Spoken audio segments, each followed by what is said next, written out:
Good day everybody. Today this video is about the grade 10 term 1 mixed activity number 2. The first question is convert the measurements of the box shown in figure number 1 to millimeters, to centimeters and to meters. Right, so I'm only going to do the first one measurement because the other two measurements would have the same method involved. So let's go with the measurement for the base there, 0.23 meters, and they've actually given you that in centimeters as well. So they've got here, they're wanting it in millimeters, they're wanting it in centimeters, and they're wanting it in meters. Well, quite honestly, it's actually easier to go backwards with this question because meters they've already given us at 0.23 meters. Centimeters, they've given it to us, but if you didn't know, to go from meters to centimeters, we're going to times by 100 because there's 100 centimeters in a meter. So that'll give me 23 centimeters. And to go from centimeters up to millimeters, times in by 10 because there are 10 millimeters in a centimeter. So 230 millimeters.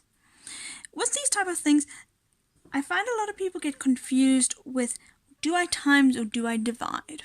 So the one way to know about it is if you use your King drinking chocolate milk and you picture where it is on that table as to whether you're going in the timesing or dividing direction. The other way is ask yourself logically and practically, if I had 1 meter, would I have more centimeters or less? Obviously, I would have more centimeters because 1 meter is 100 centimeters. So I know my answer is going to be bigger if I'm going from meters to centimeters. So if I know my answer is going to be bigger, then I know I'm going to multiply. If I had, say, 500 meters and I was converting to 2 kilometers, well, if I had 1 kilometer, that would be 1,000 meters. So it's getting smaller to go from meters to kilometers. So if I know it's getting smaller to go from meters to kilometers, I'm going to divide to calculate that. Alright, so do it with the number you know, the conversion ratio you know first, and then you'll know what to do with the numbers given. Okay, question number 2. Question number 2 says the capacity of the container in figure 1 is 15,870 milliliters. 2.1 says how many liter bottles will be needed to hold the contents. So basically, how many liters are there in that measurement? So milli means 1,000, so there's 1,000 millimeters in a liter, I mean. So all we're going to do is divide that value by 1,000. And if you do that, you get 15.87 liters. So we're going to need 16 bottles. Okay, obviously they're going to need to round up because otherwise you will not have enough. So even if that wasn't a value that was like 15.1, you would still round up because you would still need to fit in that little bit extra over and above the 15 liters. Question number 2.2, determine how many cups it can fill if a cup is 250 milliliters. Alright, so there were a few ways you could have done this. You could have worked with the values that you already knew, or you could have worked with the values that they gave you. Now, when you get faced with this type of question where you've got two options, always use the values they've given you. The reason for this is because if you miscalculated the question before, it won't affect your workings in the current question. So in this case, they've told us there's 50,870 milliliters, and we know there are 250 milliliters in a cup. So basically, we're splitting this up into cups and saying how many cups are there. So we're going to divide it into cups. Divide it into the cups, and we know the cups are 250 milliliters. And when you do that, we get 63.48 cups. And obviously they're wanting to know how many cups it can fill. well, that's the exact value. We can say therefore approximately 63 cups. Alright, in this case, I've rounded down. Now, I know in my previous question I said always round up. That's because you have to look at the wording. So, the wording for 2.1 was how many litre bottles will it need to hold the contents? In other words, to hold all of that liquid. So I had to round up to make sure I could hold even the last little bit that didn't fit into a full bottle. Whereas 2.2, they just say how many cups can it fill? Well, it can fill approximately 63 cups. It can't fill approximately 64 cups. That would be too many. Alright, so you have to think carefully about the wording of that question. Question 3 says, Dudu paid 65 Rand for a box containing 48 avocados.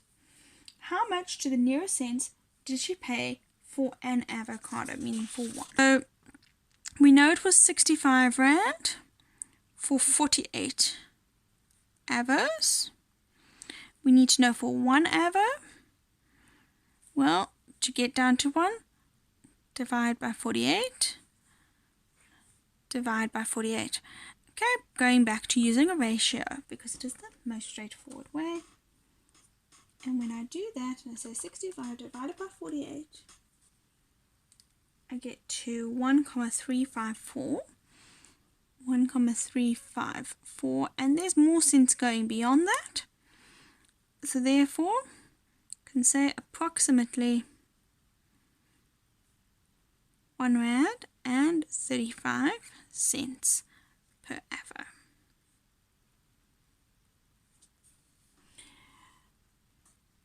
Then it says, how much does Dudu make if she sells the avos at this price?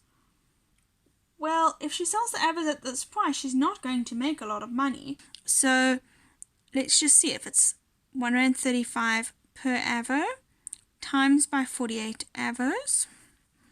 We're going to get 64 Rand.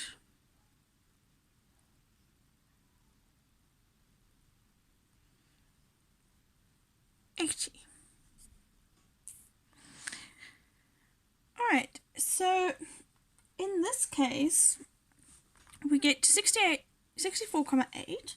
So she won't actually make any money if she sells it at exactly this price. She's actually going to make a loss of 20 cents. And that comes in because of those rounded off values that we had from the previous question. When you round off, it affects what happens. Question number 3.3 says, in order to make a profit, Dudu rounds the cost price to the nearest Rand. What is the new price? Well, it says she rounds up, so that would make it 2 Rand, because if it was 1 Rand 35, she'd go up to 2 Rand. Now calculate the profit that she makes. Okay, so we know she had 2 Rand each, and we know that there are 48 avos. So 2 Rand per avo, 48 Rand each, gives us 96 Rand. So that's how much she makes altogether. We need to work out profit. So the profit, we're going to take the total sales minus the cost, which was 65 Rand. And that gives us 31 Rand profit. Number 3.5 says Dudu sells bags containing 5 avocados at a price of 20 Rand per bag. How much will she make if she sells all of the bags? So the first question is, well, how many bags does she actually have? We know there was 48 avos, and we're splitting it into bags with 5 avos in each. So we're dividing it, because we're splitting it up into bags with 5 avos in each. That'll give us 9 bags. It gives us 9 comma something, but we know it gives us 9 bags, and she won't be able to sell a partial bag for 20 Rand. So we can go 9 times 20 Rand per bag gives us 180 Rand. And we've got 180 Rand. We need to work out what the profit was. So the profit was her selling minus what she paid for them gives us 115 Rand profit. So that was definitely the best option for her to go with. Question number 4 says, explain the following in table 1. And if we look there, you've got a table with a summary of results for teams in Group A and the Soccer World Cup. And you can see there, you've got Uruguay, Mexico, and South Africa and France. You've got different columns going down, and it tells you on the next page there what those different abbreviations stand for, the games played, games won, games lost, etc. Alright, so let's look at this table that we've got there, and they're asking you to determine the meaning of the plus or minus column. So when I'm going to look here, if you don't know sports, you really have to read these tables quite in depth to see what's going on. So I'm looking at my different columns here, and I'm looking at what's different. So I want to look at Mexico and South Africa, because if you look at Mexico and South Africa there, their table is almost identical. The games played, the games won, the games lost, the games drawn. That's all identical. Yet one is +1 and one is -2. So the only thing that's different if I look here is the goals for and the goals against. And if I actually look there, I can see my goals for and goals against, the difference is 1. And if I look here, the difference between it in South Africa, the difference is actually 2. So that gives me a theory that I think it relates to the goals. So I'm going to double check it with my other countries. Uruguay had 4 goals for and none against. That was a +4. Well, that makes sense. 4 minus 0 is 4. Mexico, we've already said 3 minus 2 gave me 1. South Africa, 3 minus 5 gave me -2. And France, 1 minus 4 gives me -3. So we can say then that the meaning of that column is going to be the difference between the goals for and the goals against. Question number 4.2 says, what is the meaning of the values of the +1 and +4? So again, we've kind of already said this. You could kind of say something along the lines of Uruguay got 4 more goals for them than against them. And in the same breath, you could say, well, Mexico got 1 more goal for them than they did get against them. Alright, you're basically just explaining what does it mean. For the next question where they say the meaning of the -2 and -3, well, South Africa got 2 more goals against them than they did get for them. And in the same breath, France got 3 more against them than they did get for them. Number 4.4 says, why Mexico qualified ahead of South Africa? Well, let's see what happened there. Mexico and South Africa got pretty much almost identical, and this is where I said that their tables are pretty much the same, except for their difference between the goals, because Mexico had a +1 and South Africa had a -2. So we have to presume that would be why they scored ahead. Now, the thing with these sort of tables, and whenever someone gets them in activities, there's always people saying, but we weren't taught how to read sports ratings, and we weren't shown. And quite often things like baseball come up, soccer come up, all sorts of different sports. And there's always a complaint that, yeah, but we weren't taught how to read those type of scores. You're not expected to know how to read the scorecards of all the different sports in the world. It's more about making deductions based on what you can see on the table. So this is testing your deductive reasoning. So you can get asked things like this, but it's not because we're expecting you to have background knowledge on it. It's more expecting you to look and see what's different, what's the same, where is the pattern, why is something the way it is. It's a little bit of a further extension question, that. Alright, question number 5. The rectangular paved patio has a fixed area, but the measurements could differ. And if we look there, we've got the length and the width, and you could have 1 meter by 64, 2 meters by 32, 4 meters by 16, and so on and so forth along the table. Plot the values on the table or graph paper and draw a graph. Okay, so we're drawing a graph.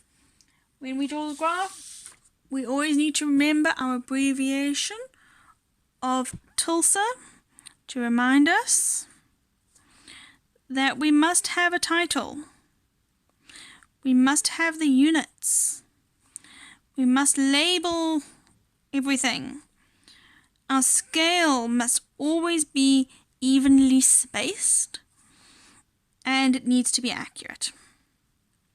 Alright, and we've got all our different values there. We've got length and width, and so that tells us that our axes are going to be length and width. Because this table actually doesn't really have a dependent or an independent variable, because it could go either way. If the width changes, the length will change. If the length changes, the width will change. So in reality, in this case, you could put it either way. Typically though, because they've given you a table, you've got the length, that will normally be, the first one will normally be your x, and the bottom one will be your y value. So we're going to do here length and width. And we need to have our title. So our title could be area of patio or patio measurements, I think will be more accurate. We need to have our units. So what are we measuring in? And in this case we're measuring in meters. So that one needs to tell me it's in meters, and this side needs to be in meters. Okay, we have our labels, they're already there. We need to do our scale next. And if I'm looking here, my scale needs to go up to 64. So it needs to start, this is always 0, and I need to go up to 64. So it wouldn't make sense for me to necessarily count up in ones, because that's just going to be there all night. It wouldn't make sense for me to count up in hundreds, because obviously I only need 64. So I think I'm going to count up in tens. Now I'm doing that also because in my case my graph axis here gets me up to about 7 centimeters. So it makes sense for me to go 10, 20, 30, 40, 50, 60, 70. Notice if you had a very long graph, you could count up in 5. I'm doing tens also because then my millimeters will each be 1. It makes it quite easy from a measurement perspective. Okay, and I'm going to just keep doing that on my other side as well. Okay, and I think I'm going to be pretty accurate when I plot these. We'll just make sure of that. I want you to notice that when I drew my scale, I did not look at my table beyond just seeing where does my endpoint need to be. Your scale is not affected by the table, by which I mean I am not going along my table and seeing, okay, my table says 1, 2, 3, 1, 2, 4, 8, so I went 1, 2, 4, 8. I didn't do that because it wouldn't be evenly spaced. Okay. Alright, so then I just need to plot my points. If it was 1, it'll be 64. If it was 2, it'll be 36. Okay, so now this is where it's going to get a little bit difficult because I don't have grid paper here. If you have grid paper, it is much easier. But it's alright, we'll make a plan. So 64, if I'm going to look, and I'm going to use a pencil to make sure I can mark this quite accurately.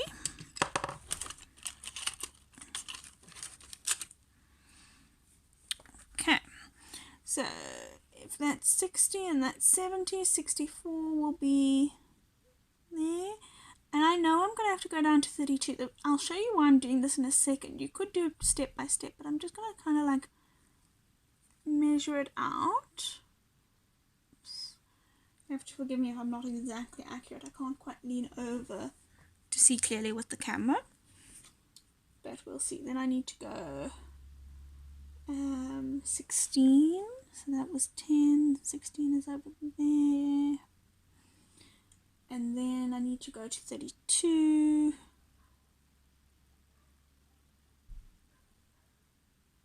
Oops, and then I need to go down to 8,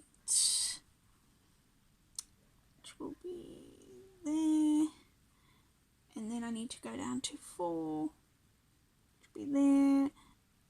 And then 2 and 1, which are very close together.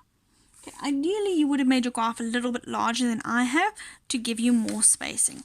Now the reason I did that was because now I could do it this way around and I can go and see. Okay, so I know 64 was 1. So 64 is literally going to be there.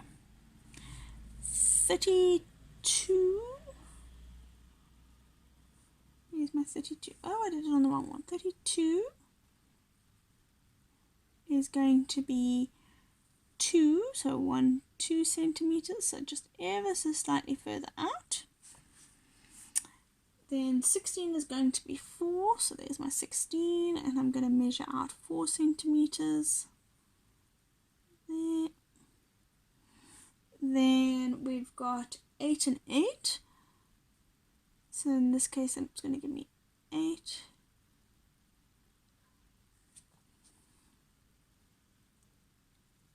And then we've got here 4, and 4 was going to be 16, so if I measure my way along here, it would have given me 16 over there.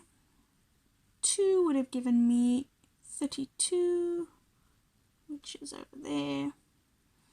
And 1 would have given me 64, which is down there.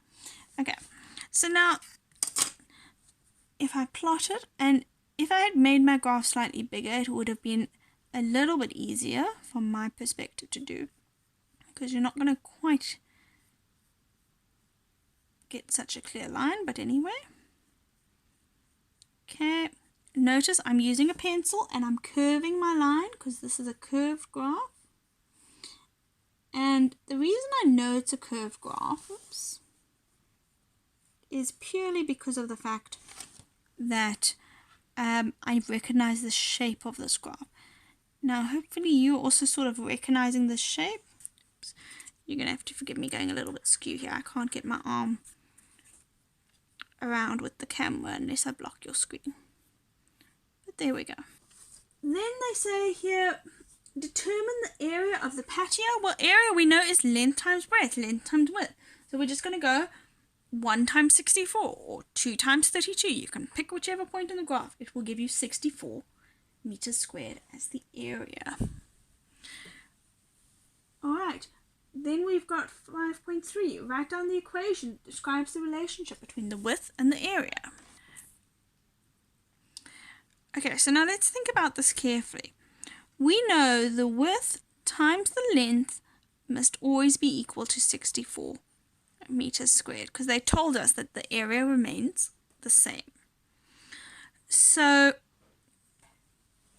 question number 5.4 says, using a graph, estimate the value of the length if the width is 5 meters. Okay, so you're just going to go to your graph and we're going to say, okay, well, if the 5 was there, I'm actually going to do a different color so that you can see it. Now, this is also where you could do this in pencil if your graph doesn't have graph paper on it. So my 5 is over there. And if I draw it straight across, and my graph has been fairly accurately drawn, it crosses about there, is around where it crosses. Okay, so if that's about where it crosses, that's give or take 12 meters in length. Okay, because you are estimating off a graph, you have leeway, depending on how accurate your graph is and how enlarged it is, you have leeway of about 1 meter either way for this. Okay, question number 5.5 says, what type of proportion is shown in this graph? It is inverse proportion, this type of graph, because as one goes down, the other one increases. So meaning as the width gets less, the length gets more. Or as the length gets more, the width gets less. Right, so inverse proportion graph. Okay, that's the end of question number 5. Questions number 6 to 10 I'm going to do on a secondary video, just for the sake of the length of these videos. Hopefully you followed what was going on. If there's anything you're really unclear about, or that you need a bit of an extra explanation for, please do let me know, and I'll be happy to give you some support with that.